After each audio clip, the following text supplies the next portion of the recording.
and shouting, and just whatever those words bring memory for you as a church musician. Anthony, I think you were about to answer. Yeah, well, I know right off back, it put me in the mind of certain musicians that I know that have necessarily dealt with all of them. And have perfected, or I wouldn't say perfected, but have dealt, when I say dealt with all of them, they knew how to get away with all of them. You know, whether it was, they knew how to shout, boosted their ego, whether it was a situation where it ended their career as a musician. Church musician. So a lot of times people would have certain problems in the church. I was talking to a young man that I know, and he had a certain problem with, sex. And a lot of people have this look on musicians that, hey, that's really all they really know how to do. Honestly, church musicians is sex. That's all you hear about certain musicians. So it's like, in a sense, when they try to change, you wouldn't even know how to take it because of the standard that's already been set for musicians. Do you think they get overlooked because they are? And what I mean by overlooked is, like when altar call is called, they're not required, they're not asked, they're not even looked upon to leave the instruments to come for prayer.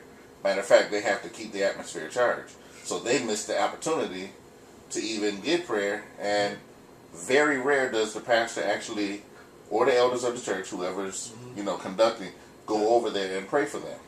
Yeah, I had it's funny that you say that, because I literally remember, like, before Bishop had passed away, Bishop who? Bishop Pryor had passed away. We were at Victorious Believers Ministries, and my Uncle Sidney was playing, and he was really moving. It was altar time, and that was the service where Bishop Pryor had just went bizarre. You guys, you want the money? You guys want the? I mean, he was so happy. He was so excited. He came over to the musicians pit and threw money and hugs and everything like that. And you could tell that Uncle Sid, you could tell that something was. He told all the musicians to go to the altar. We was like, that never happened, Wow. And he told all the musicians to go down to the altar. But yeah, that type of stuff we talk about all the time. We be shouting, the spirit be high, and we be wanting to get off our instruments, and at the same time, it's a task. So, if it wasn't for what we were doing, in a sense, which is ministry, then it couldn't go forth. But back to the sex, money, and drugs thing, the first thing that come to mind is a standard that's set on musicians, basically. Okay. Not a standard, but a stereotype. Gotcha. I had a situation one time with my wife. She was playing for a service, and she really felt the spirit, and she lifted her hands, to give God praise. And the first lady of the house put her hands back on the organ and said, "This is what we pay you for, to play." So she was restricted in her praise and had to go back to just playing for the service. And that's what I mean by we often get looked over when it comes to, okay, we help create this atmosphere, we help set this atmosphere, and we want to join in. Now, this might be my time for deliverance, or my time for, whatever my relationship is with Christ, or whatever I'm struggling with. I'm crying out to God, but because I'm locked on and I can't, or it's a big gap if the organ just automatically da-da-da, and all of a sudden, where the organist? No, he's, over there praising the Lord. It's a big gap, and it becomes big time, noticeable. You get somebody jumping up in the pews, it's not going to be as noticed, but you let the drum stop, going at it, or the organ or the keyboard, then it's a big gap in the atmosphere. So we get overlooked. Do you believe that church musicians need to be drug tested?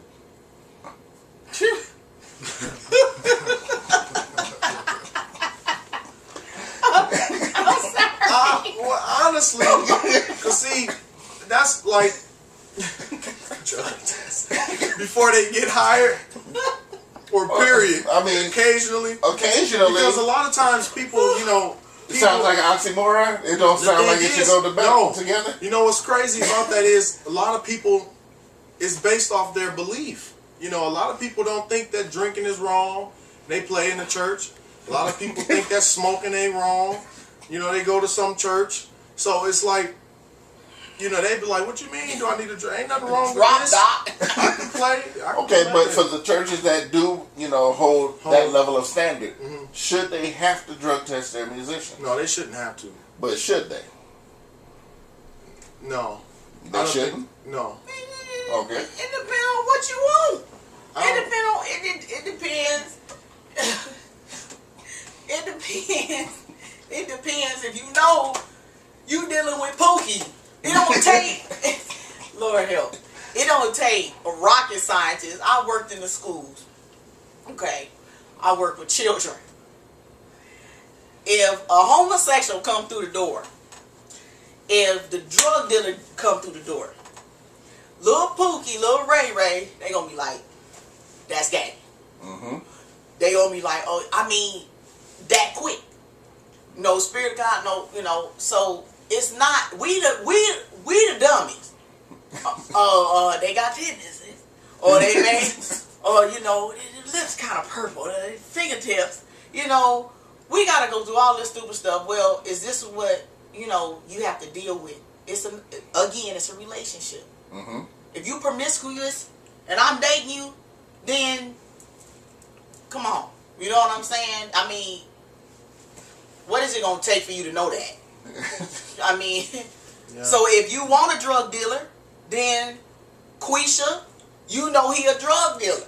So you know what to expect. Got you. No, that's your standards. But you're getting what you asked for. Right. I mean, if I can tell by your lifestyle, if your spirit is connecting and it don't connect, and it's a big, if the leader disconnection is disconnected, then it's going to be all kind of crazy stuff going on in the first place.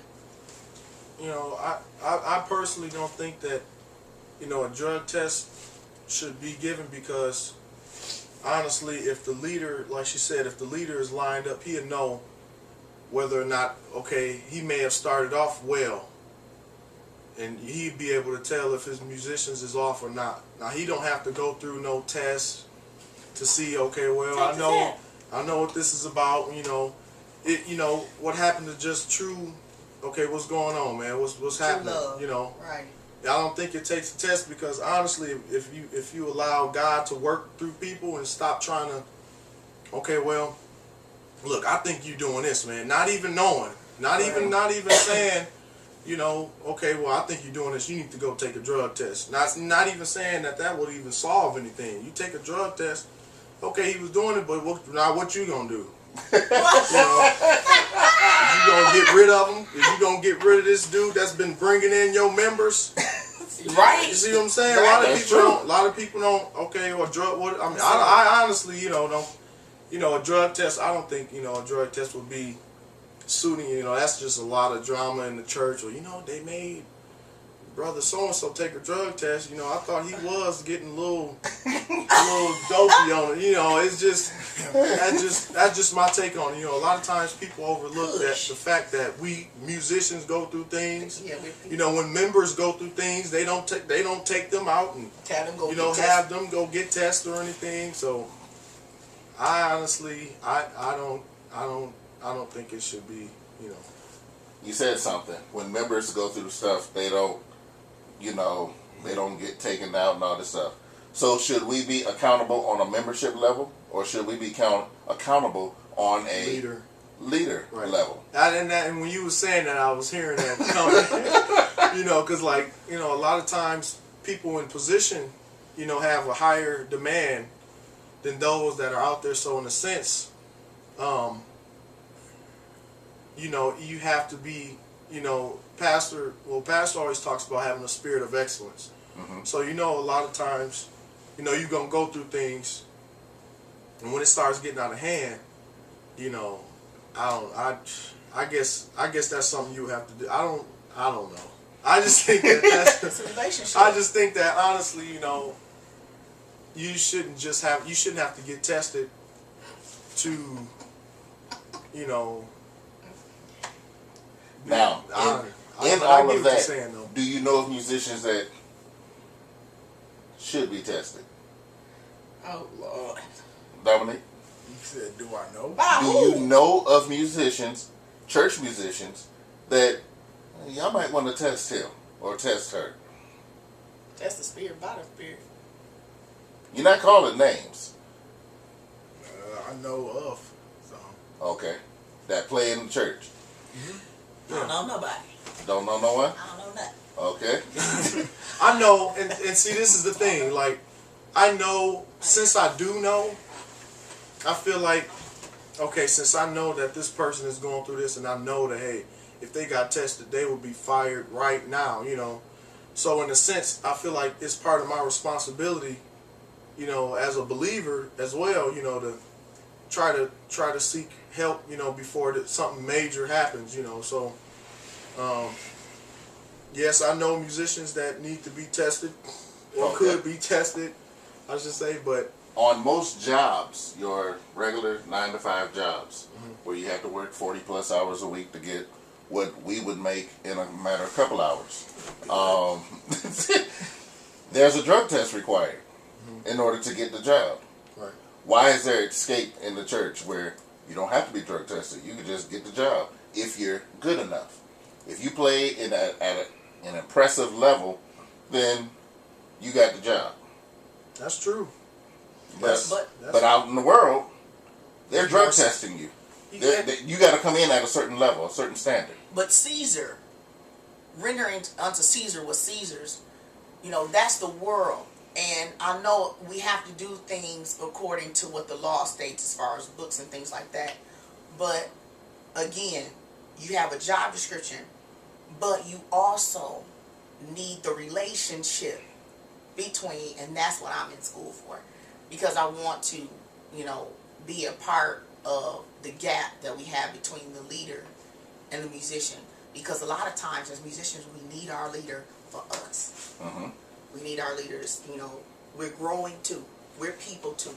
We have, and I think Satan attacks minstrels 10 times more than just lay members. You know, the suicidal, the sex, the drugs, everything is double. Everything is double because he wants us to fail. Whereas he don't care if you fail going to work or not, because that's just, you work, a man don't work, he don't eat. But when you come in over into ministry, God will make room for your gift, he'll provide for you. But we need mentoring, we need fathers, we need teachers, you know what I'm saying? We need somebody to be patient with us, to love on us. Because we love what we do, and it's a gift, but we're offering, so we need the gift. We need the gift. The pastor is the gift of the shepherd of the church, the under shepherd. So we need him as well, because that's a gift. Having a great leader and a man of God who understands and knows and how to love, you know, that relationship goes hand in hand. You know, and you know, I'm glad you said that, because it's one of the things that have always bothered me, that I've always noticed, is that, you know, when it comes to business, you know, since certain things are of the world, the church act like it's not needed in the church. You know, when you don't have a good spiritual base and an administrative balance, you know, you get done speaking in tongues and don't know how to lock up the church, and you get robbed because the deacon, you know what I mean? So in a sense that, you know, certain stuff like that, you know, drug checks, now that I think about it, you know, you would, certain things, if they took into consideration and came out of this tradition, you know, that, hey, we're grooming up a whole nother new generation. The culture is changing. So it's like, okay, well, maybe we do need to take in some of these things into consideration. You know, having a spiritual background, but at the same time an administrative background. So you work in a 9 to 5, they know, hey. And those who do know that they might fail, they gonna go do something about it to get this job, even if it's, you know. So it's in for instance, in the world, at jobs, you know, they do sometimes at certain jobs they do have random drug checks. Why do they do that? Because they want the quality right. because of the quality of the product, to see if you're consistent. Okay, well, maybe he passed this one, but we just gonna keep running consistent, drug tests. So, like, in a sense, some of the things that's happening in the world does need to. I mean, I don't mean compromising the church. Definitely. It's too, not compromising, but take into consideration, why is this business so successful? How can we relate it to the church? And that's what some of these mega churches are doing. So I just feel like, okay, well, you want to know why this is not happening or such, but I do feel like, so. Should church musicians, start a union? Yes. You said yes. What do you mean by union? Union representation, like factory jobs, they have union representation where they pay dues monthly, and when they have grievances against their bosses, the union represents them, and they are protected by a certain contract that the union has made with GM. Well, you can't just fire him because of that. You got to have, proof. You got to have certain things in order to just let them go. Reason why I pose that question, I've seen musicians myself. I have a wife and 3 kids, and you did everything you could to have me come play for your church, and you hired me, and this is my salary, and this is what I'm getting paid, and I'm coming in and I'm doing my job. Now, I am one person to your whole church. I am one person to your 25, maybe 30 voice choir. And you want me to get all of these things in order. You get hired on a Friday and they expect to start singing on Sunday. You might get that special rehearsal on that Saturday. Or you've been there for a while and things are going well. But when you're let go, for whatever reason, you find out on that Sunday morning. This is your last check. If you get that check. Last week was your last week. We don't even want you to play this more. And now you're stuck. You have no representation. Now it's you against the church. It's like, how y'all just gonna let me go like that? But the pastor has his deacons, his membership, his body all on his side of the table, and it's just you standing there. But if you had some kind of representation, you can't just do this man like that. Yeah. He came in and worked for you. He came in and did these things. Or a woman, yes. Thank you. So, should the church musicians start a union? And not just for that, scenario that I gave, for, all intents and purposes, because the union costs also. Yes, I do believe that. I believe from being in a unionized group or working in a business where we were in a union, not only does the union protect you, but from another standpoint, is good advocacy for when the relationship has been torn down, or when the relationship has been torn down, or the church is going through cultural changes. So the way that a certain pastor that I grew up under do things, now he's passed on, and another pastor is there, and whether I like it or not, it's like Saul and David. Exactly. Saul is in charge, and I can't stand this Negro, but so, but at the same time, everything's, so yeah, the union advocates, and even that, because I'm looking at it from all standpoints, even if, as a drummer, I've seen some musicians walk out, like, play for offering, we out. And that's not the job of a minstrel. So, when they called everybody to the table, the union will come in and say, okay, were you supposed to walk out? Let's flip the script. You supposed to, we're letting you go because, this is not, there's no relationship there. So the union plays an advocate part, an intricate advocate part, or I may be sick or have surgery. I know a situation where a bass player had surgery and they didn't talk to him, they didn't speak to him, he didn't get a follow-up or anything, and, he had been playing there for years, nothing. So the advocates, the union will be able to go in as to where him and his wife and his family is at the hospital, they're taking care of business, and we advocate for them. So I believe that the union is a good idea. not, for a standard base to be there for the musicians. I do believe that. Yeah, I also believe that it will be a good idea, not only because of that, but because it'll keep you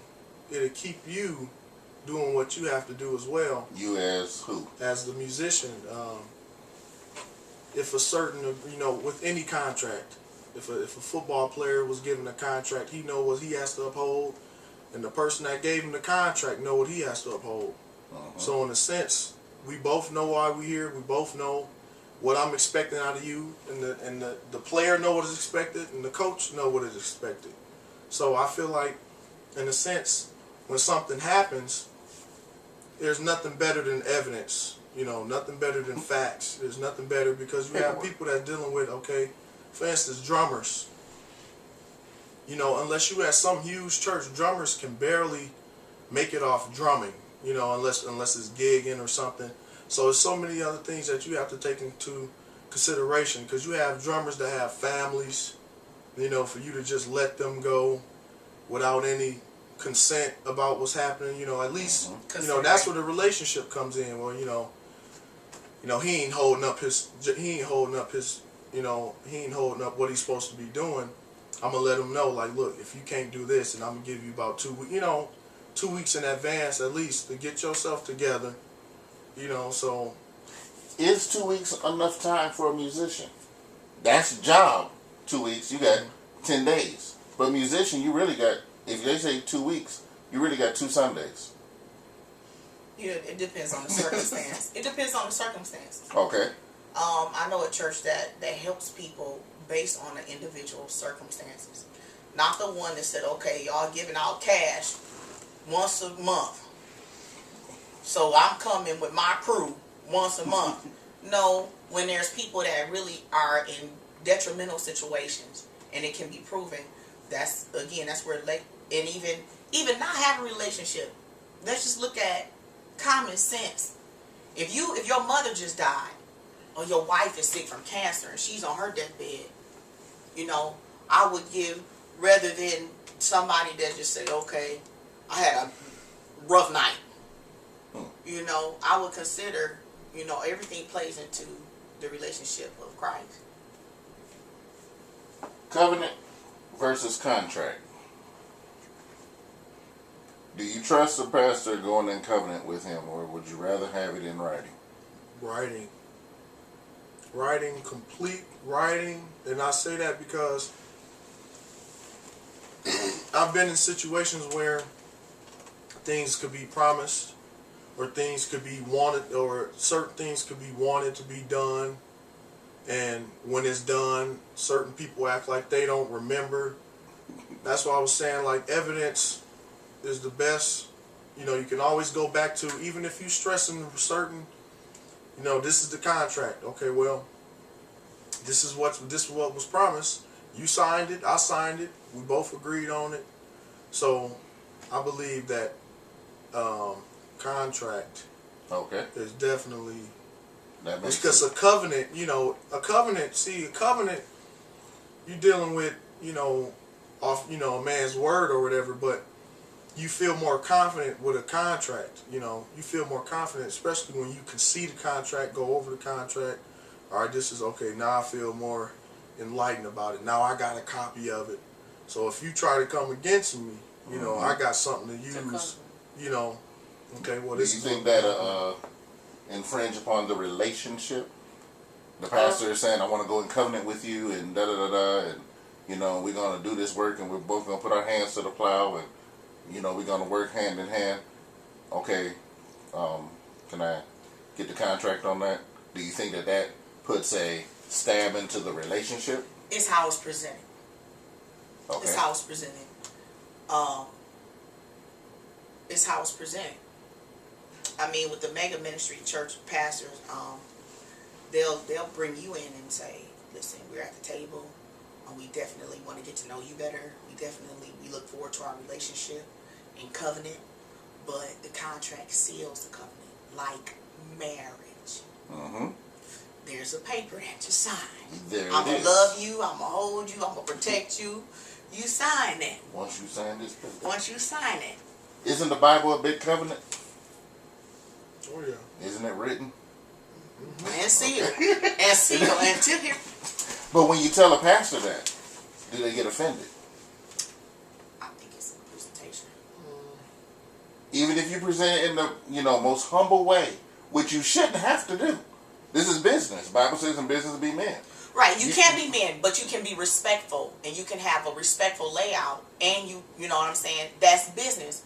But your minstrel side of you, the David part of you, Mm-hmm. David was a minstrel, he was a musician, he was a king, he was a leader.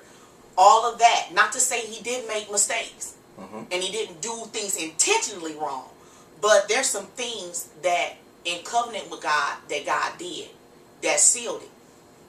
He loved him enough to take him back, but he had to he had to. So, I mean, and we're saying that, we can't just operate solely on this. We have to operate on, look at what God, the thing about the job description thing, that's good. But then God also requires us to do something. My mother, and I'm going to put this in there real quick, she stated, I was 22, I'll never forget, it was a pastor call, and I was so excited, I didn't know what to do, I didn't know how much to say, or nothing. I said, I don't know how much to tell them. And she said, well, listen for the voice of God. Now I can only go so far with you now. So there were times where you were little, and I played for churches, and when I hit the door, God said, give the money back. That's not business. That's relationship. That's my you know what I'm saying? That's my vertical and horizontal relationship with God. That's stepping out on something different. But the contract, let's make a contract and let's make a contractual covenant relationship, so we can have understanding. Now, if they don't understand that, you bring a witness. You bring a witness to the table. If they don't get it, then I don't know what else to tell you. Gotcha. Next question. You ever been fired? From what? From church? Church musicians. Or from a regular job? No, church musicians. This is every question is dealing with your church musicianship. You ever been fired? You saying yes every time. Why? I was really, well, I'm young, but as far as my craft, I was very immature. Wasn't doing, I was coming in, really real heady. The church was, my previous church, long time ago. I was coming in real heady, What's your definition of heady? Like I could. Other people might see this and.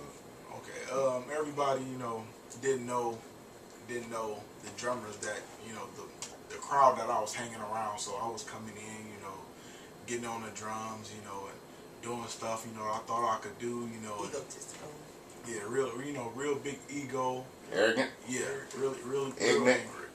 Yeah. Dumb, foolish, stupid. Yeah. All them words. Okay, that'll help a lot of people. Those words. Okay. Yeah, and I was, just, wasn't being respectful. Just wasn't doing what I was supposed to be doing. And I guess I didn't think the pastor would notice. But then, one Sunday morning, Pastor Tom said, came into my office. So I'm like, all right, just walking in the office. He sat me down and was like, done. And I was like, just, and then when I really thought about it, I was really mad. I was really angry, and I was like, you need me, you need me, there isn't going to be a drummer like me, and I was just just bad. What was your humbling experience? 'Cause it didn't seem like firing you humbled you right in the back. Coming home. Yeah. Yeah, coming home. Coming home. Had to deal with your mother, had to tell her. I had to deal with my mom, but after it was like I had to sit down and really think about what I was doing. I strayed away from the people I was looking up to, and I thought I was in the right, and I was sat down, wasn't playing. It was like, which is bad. Never fired. Never been fired. Quit. I tell you. Never quit a Never place. quit. Nope. So you at the same place where you originally started playing. Well, I never really like, I was never really a set salaried musician. Okay. So like this is like really my first Position. church. Yeah, my first position. Okay. And how long have you been in that position with this particular church? Since April 10th, 2011. And obviously it's going pretty well for you. Yeah, it's going pretty well. Well, the first year I came, I was just playing, and at the end of that first year, they announced me minister of music. I was like, well, I knew I had a responsibility, and ever since then I've been. Do you think that phrase gets used loosely? Minister of music? They just throw that out there because they didn't really give it thought, or they're actually bestowing hands upon you. And just like how a bishop gets consecrated to be a bishop, as it talks about in Timothy, when they call us ministers of music, is there really actual service or actual class that we went through, or you could just play? So therefore they call you a minister of music. That's a pretty deep question. Because my brother was 13. My older brother was 13, 14, and all of a sudden they started calling him minister of music. And it's like, I played organ, yeah. but where's the ministerial aspect of it?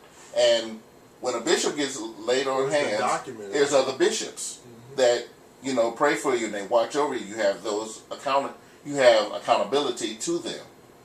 Well, the Jeffrey the Valleys, the Sidney Olivers, the other high-leveled musicians that have been, I have yet to see a service where they lay hands on this person that's about to become minister of music.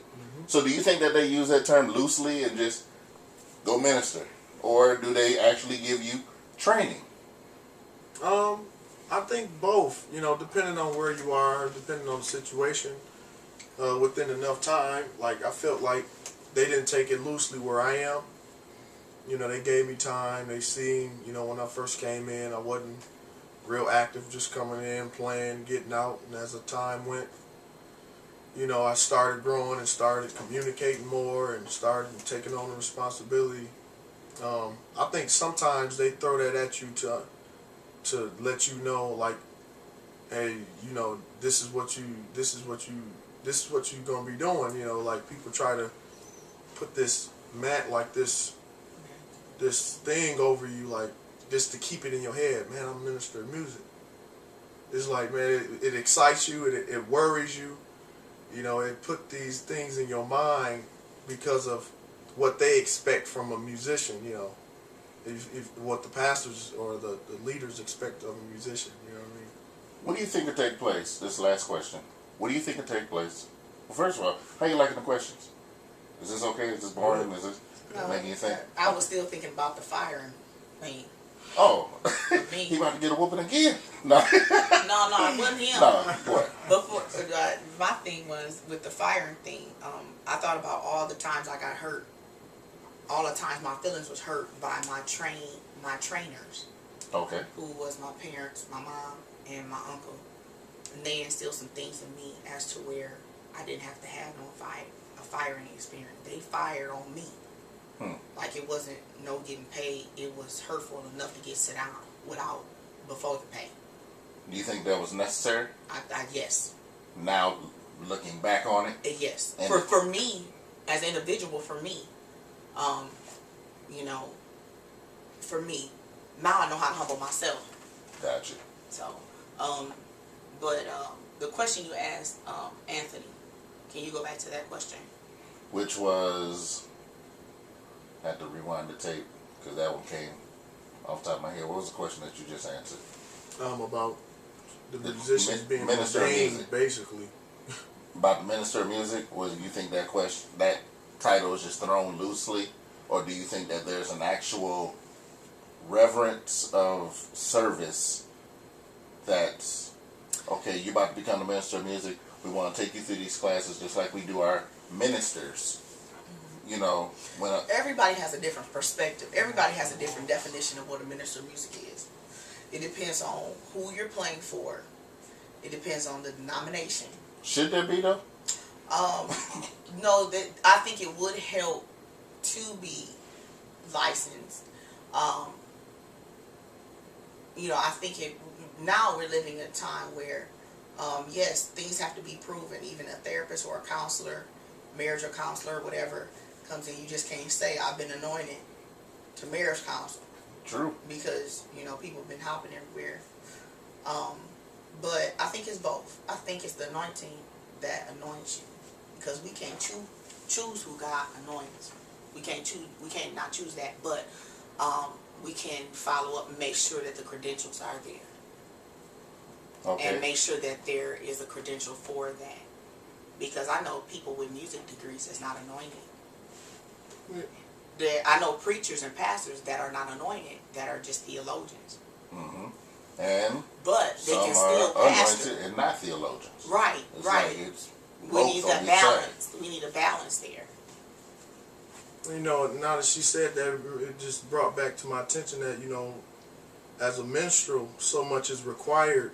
So sometimes I do think it's being thrown loosely because you want so much done out of us from your service, but we can't even get, you know, when elders get ordained or other ministers get ordained, bishops get ordained, they have services, It's a process. they have certificates, but when we get labeled as a minister of music, that's it.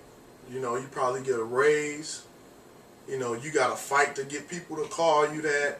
People, it's just out of. But when a bishop get, oh yeah, they had a service for, they have services for people that, get ordained. So I feel like, in a sense, you want so much out of these musicians, and you don't have not a lick of paper to give them. You don't pray for them, like you said. You don't for your own good. You don't pray for them. So it's to me that would be a huge, and it'd be motivational too. Like, man, people start taking it more serious. Like, man, I'm finna be a minister of music next week. Versus we looking at throwing you the minister of music title next week. You know what that mean? That mean more. Like, like we don't have a huge, work in a huge part of the service. We are labeled, this is the label that gets to wear around your neck. The yoke is put around your neck, but there's no preparation. There's no class. Process. There's no process. And that's the thing. And you just come through the door. And now that I look at a regular service, musicians are the only ones doing something the whole service. Exactly. You're going into my next question. Playing dead spots. When we like to call so and so up. Well, when they messing up, what you listening to us? You're going into my next question. Who is the hardest? What's the hardest working position in the church? Well, besides the pastor, the responsibility. The pastors don't. The pastors really don't have to work. They just delivering the word of God, making sure everything's in order. So that's a lot of work. I would say the people that's in charge of like maintenance or musicians. Okay, because I had another person that said maintenance first, and then they said musicians. So then I posed this scenario. I'm on the organ. I'm there at the time of service. I'm at the very beginning. I'm playing the prelude. So that's before service even started. Now service started, I'm praying for praise team. I'm playing for, everything that has to do with music, as you said, dead spots and all this stuff. Okay, the choir done sung. I done already rehearsed them, and now they have sung. And that's one person against a whole choir, to get them to sound right. Now, all that work pays off on that Sunday morning. They have sung. Now we got announcements. I'm playing, little music for that. Now here comes offering. I'm playing for that. Now the preacher, he can decide. I'm gonna let such and such. No, or a song. Or I'm gonna let elder so and so bring the word today. I'm gonna let mother so and so bring the word today. I'm gonna let deacon so and so bring the word today. I'm gonna let associate pastor so and so, or I'm going to bring the word. Regardless of who brings it, the musician is still there playing. At the time of their teaching, I don't have to play. I got my little break, so I'm cracking bones. I'm getting water. I'm trying to get to the restroom. I'm back on the organ. Sweated. Thank you. Now he's into the preaching. Now I'm backing him up.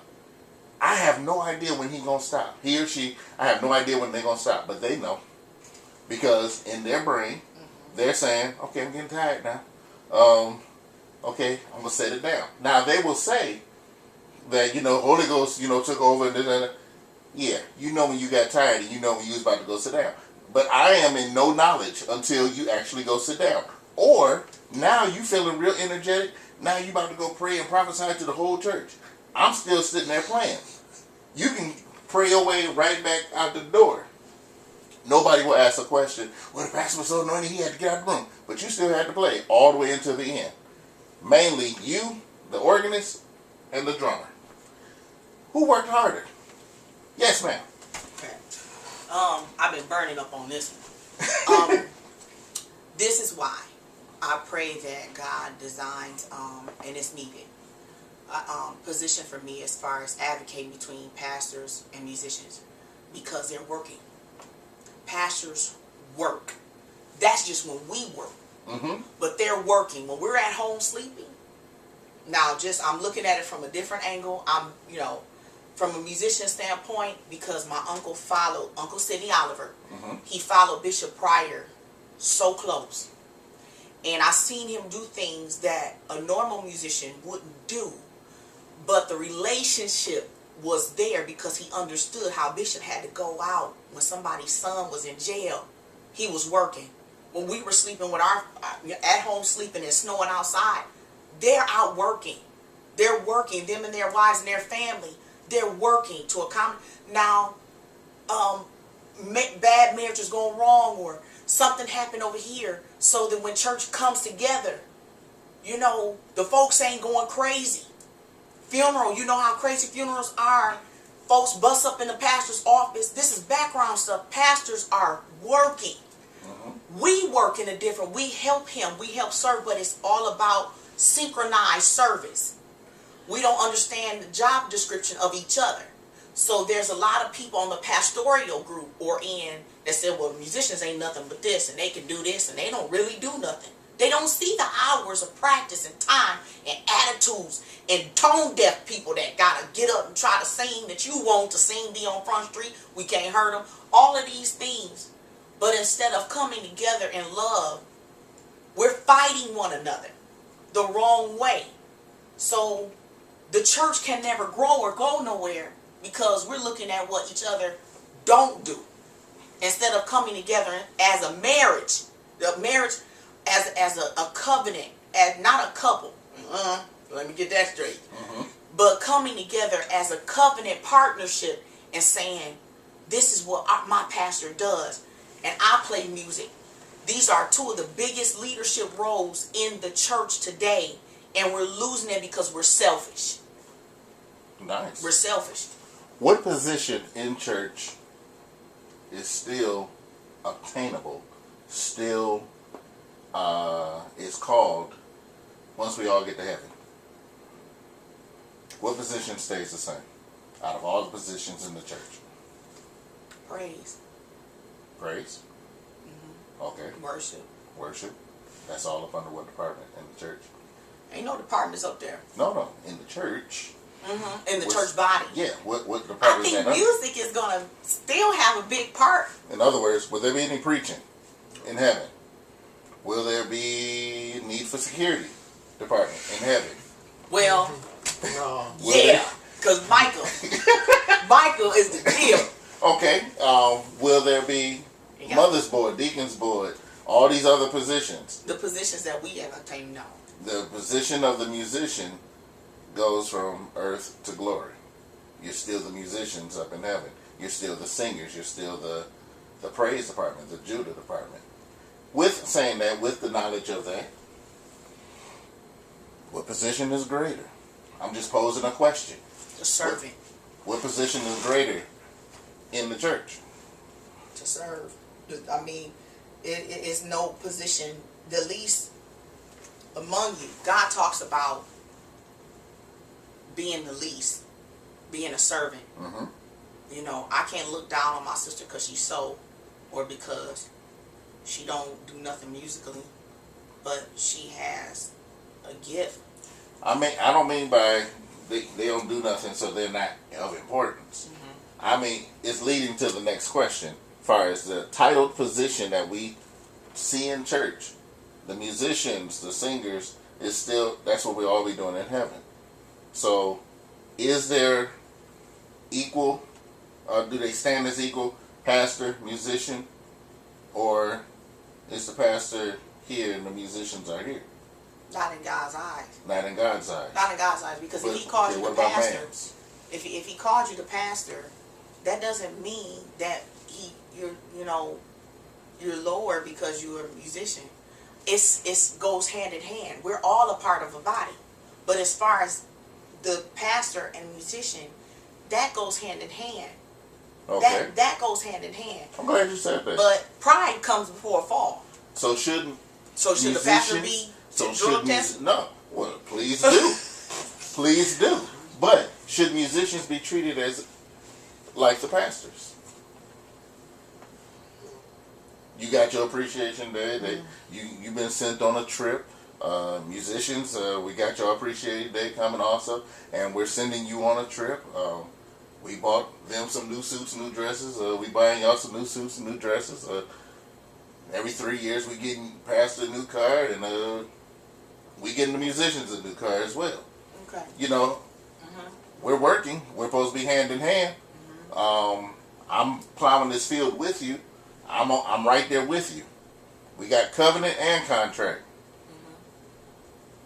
Shouldn't I get? What would it be like if the church, if they treated their musicians like they treated their pastors? What would that church look like? I don't think it would have the same authority. Like the people would probably, not even saying that they don't.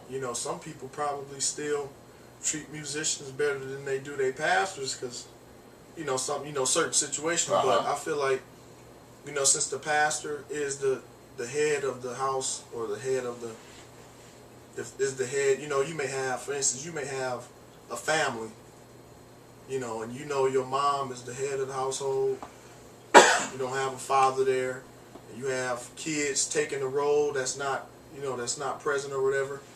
You will know that no matter what happens, even if you're doing more or if you're doing the same amount, the mother is always the head over what has been started. The musicians didn't start the church.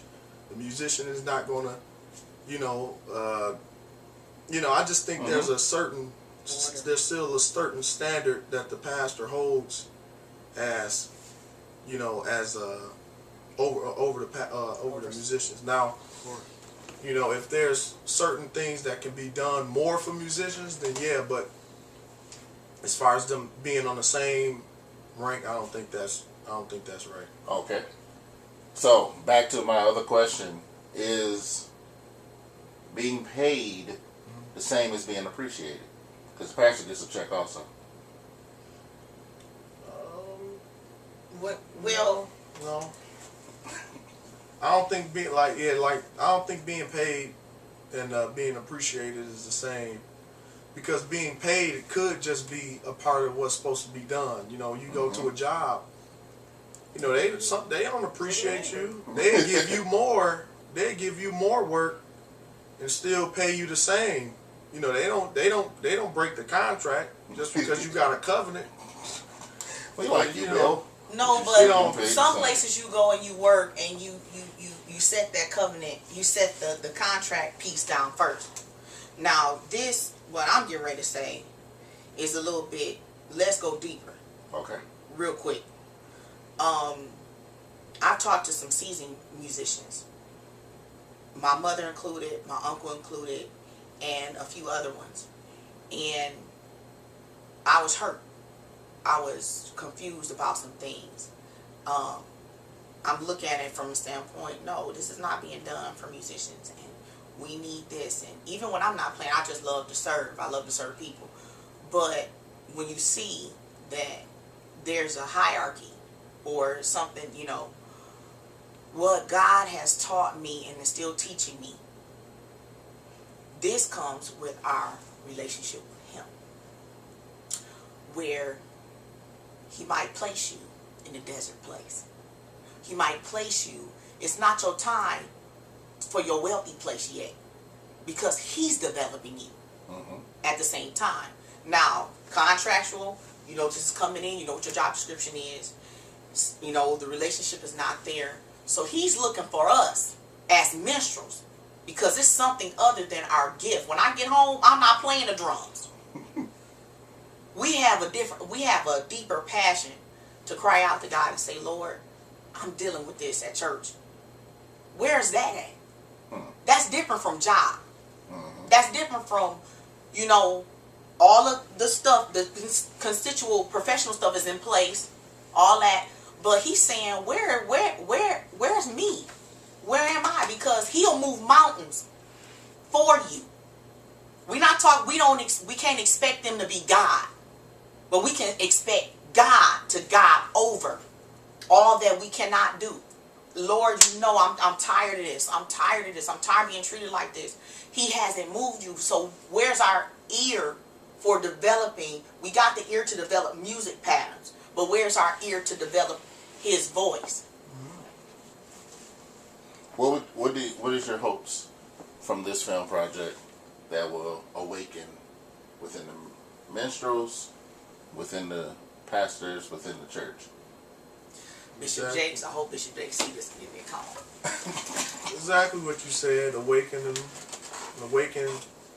you know, allow them to be more aware. You know, take into consideration where they're at, what they're doing, who to talk to about certain things if they're already in the situation that we discussed. You know, whether it was compensation or, you know, basically, you know, help them set themselves up for ministry, you know, and like what to actually do in ministry, like what is it really about, how to basically it should help them take another route to how ministry should be looked at, because a lot of people don't know, and, you know, they haven't been sat under and everything like that. So Yes, ma'am. One thing I've learned how to do, and I want to say this, is check myself a lot more.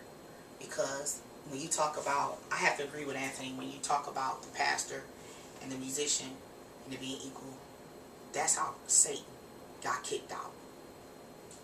We going head up. No. We're not going head up. Know your position. I don't ever want to get to a place where this is equal. God didn't. We work together, but we all bring to the body. We all make up the body. So Satan got through out because he was a body full of instruments. What do you hope people will? What do you hope this film project will do for the church of today, for the musicians of today, for pastors and upcoming? You're 16, but I remember when I was 16, and Sweet 16. and this wasn't in place.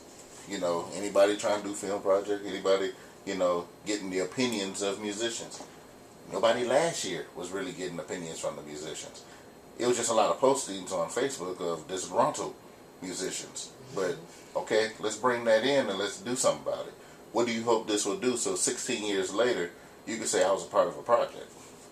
Well, just like you and Anthony said, to awaken, you know, to make things more ministry serious, you know, take it serious and take what you do serious, you know, for the ministry of God. Now, I would like to say something, you know, and you know, when I came into the ministry, you know, before I was playing, you know, I always took, you know, what I was doing serious to a certain level. You know, because I wasn't playing, you know, I wasn't playing at a church, but I always was in my word a little more. And I remember Bishop Pryor calling me up. You know, I was just in the back flipping through my scriptures, you know, just wondering, you know, when is it going to be my time, you know. And he called me up. You know, where's Anthony? Where's Anthony? He said he'd been trying to get in touch with me for a long time. And he said, you know, God has a great calling on your life, and he prayed for me and everything. And ever since then, you know, when I got called to the ministry, you know, I don't take none of it. I don't, you know, when I know, like when you called to the ministry, that's what I hope they really learn. If you're called to the ministry, I'm looking at the camera. If you're called to the ministry, you have to be ministry.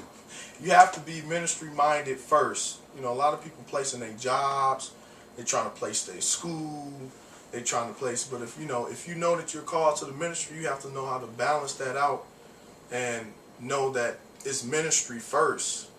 You know, throughout the week, if you whatever you over, practicing, studying the Word of God, you know, not just music, but keeping a balance of what you have to do. It's ministry minded first, you know, because you over people that's gonna despise your youth, you over people that ain't gonna respect you, especially coming in. You know, they might not respect you as much as they did. So being over the ministry is really tougher than people think. So, and if it ain't tough, then they ain't doing it right. You I'll ain't tell you called. that right now. Go sit down.